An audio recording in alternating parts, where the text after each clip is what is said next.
Selamat datang saudara-saudari. Kita juga kemukakan soalan lagi. Ya, soalannya adalah, aku percaya Tuhan itu sangat baik dan tidak akan menjahanamkan sesiapa. Apakah jawapannya? Ya. Jawapannya adalah dalam Alkitab dia tidak berkata begitu. Ya. Oleh itu kita selidiki ayat Tuhan. Ya. Dalam Mazmur babak 1 ayat 5 dan 6 dia berkata, orang yang jahat akan dihukum oleh Allah dan dipisahkan daripada umatnya. Orang yang taat dipimpin dan dilindungi Tuhan. Tetapi orang yang jahat menuju kebinasaan. Ya. Kalau kamu membuat salah di dunia ini, kamu mencuri, kalau kamu ditangkap, kamu dipenjarakan. Ya. Oleh itu, ya, ada kehakiman, ada keadilan di dunia ini, ada juga kehakiman dan keadilan di dunia Tuhan. Ya. Oleh itu kita tidak boleh berkata, aku percaya Tuhan ya sangat baik, tetapi dia tidak akan menjahanamkan sesiapa. Kalau kamu buat salah, haruskah kamu dihakim? Ya. Oleh itu Tuhan berkata, ya, dengan amaran, ya, dengan was-was untuk memberitahu kita, ya, orang yang jahat akan dihukum oleh Allah dan dipisahkan daripada umatnya. Orang yang taat dipimpin dan dilindungi Tuhan. Tetapi orang yang jahat menuju kebinasaan. Ya. Ini ada dalam Mazmur babak 1 ayat 5 dan 6. Ya. Oleh itu kita tahu, ya, Tuhan sangat mementingkan keputusan kamu. Adakah kamu mau menerima penyelamatannya atau kamu tidak mau menerima penyelamatannya? Tuhan dalam gambar ini kita tengok Tuhan telah menghulurkan tangan. Ya, Tuhan sudi menghulurkan tangan kepada kita. Menerimalah penyelamatan Yesus Kristus. Supaya dia boleh menebus dosa kamu. Tetapi ada orang berpaling tadah, tidak mahu. Ya. Apa akan berlaku? Dalam Yohanes babak 12 ayat 48. Yohanes babak 12 ayat 48 berkata, sesiapa yang menolak aku dan tidak menerima perkabaran aku, sudah ada yang akan menghakiminya.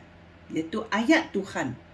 Perkabaran yang aku sampaikan ini akan menghakiminya pada hari kiamat.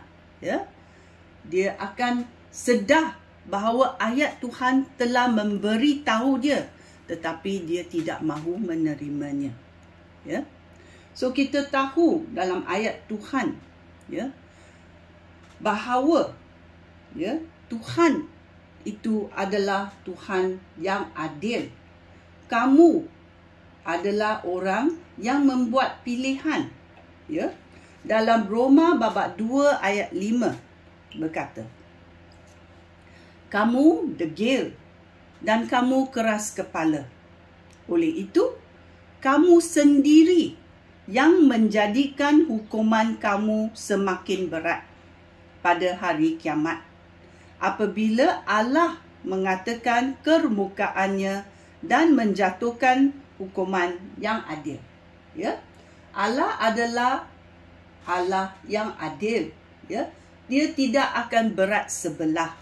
Dia akan menjalani hukumannya dengan adil. Oleh itu dia berkata, kamu sendiri yang degil dan keras kepala. Kamu memilih untuk memandang, ya, paling tak mau percaya. Oleh itu, kamu sendiri yang menjadikan hukuman kamu semakin berat pada hari kiamat. Apabila Allah menyatakan kemukaannya dan menjatuhkan hukuman yang adil. Ya. Oleh itu, kita tahu bukan kerana Tuhan tidak adil. Ya.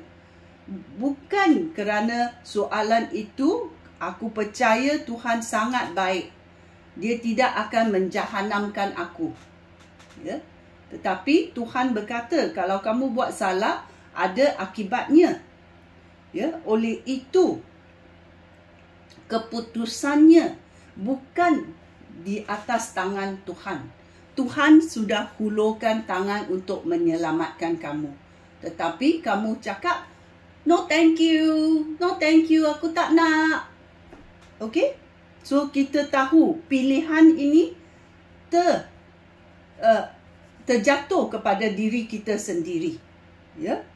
Dalam 2 Petrus babak 3 ayat 9 berkata, ya, Tuhan sangat berbelas kasihan. Ya? Tuhan tidak terlambat untuk melakukan apa yang sudah dijanjikan olehnya. Meskipun beberapa orang berfikir demikian. Sebaliknya, Tuhan sabar terhadap kamu kerana Dia tidak ingin sesiapa, iaitu sesiapa dalam manusia pun binasa. Dia tidak mahu manusia binasa. Oleh itu, dia datang menghantar anaknya Yesus Kristus untuk menerima dosa kita. Ya, atas badannya, di atas kayu salib. Darahnya boleh menebus dosa kita. Oleh itu, dia berkata, dia sabar terhadap kita kerana dia tidak ingin sesiapa pun binasa. Dia mahu semua orang bertaubat daripada dosa. Ya, kalau kamu buat salah, bertaubatlah. Cakaplah sorry kepada Tuhan. Ya. Kalau kita kelamaan tidak mau bertaubat, susah kita nak cakap sorry. Susah kita nak mengampunkan orang seperti Tuhan mengampunkan kita. Oleh itu, apa yang terjadi kepada riwayat hidup kita kalau kita tidak menerima penyelamatan Yesus Kristus ini? Kita buat pilihan itu sendiri. Kita tidak boleh menyalahkan orang lain. Kita berdiri di hadirat Tuhan dan Allah akan menyoal kamu. Ya, adakah kamu membuat pilihan? Ya, Tuhan telah mencatat segala riwayat hidup kita. Tuhan tahu, Tuhan boleh melihat, Tuhan boleh melihat hati kita. Kita tidak boleh bohong di hadirat Tuhan. Kerana Tuhan itu adalah Tuhan yang suci. Ya. Buatlah pilihan kamu dengan tepat. Dengan bersungguh-sungguh. Ya. Dengan menerima penyelamatan Yesus Kristus sekarang juga. Ya. Supaya kamu dapat menerima, ya, cahayanya, pemerintahannya yang baik itu. Sekian, terima kasih. Shalom.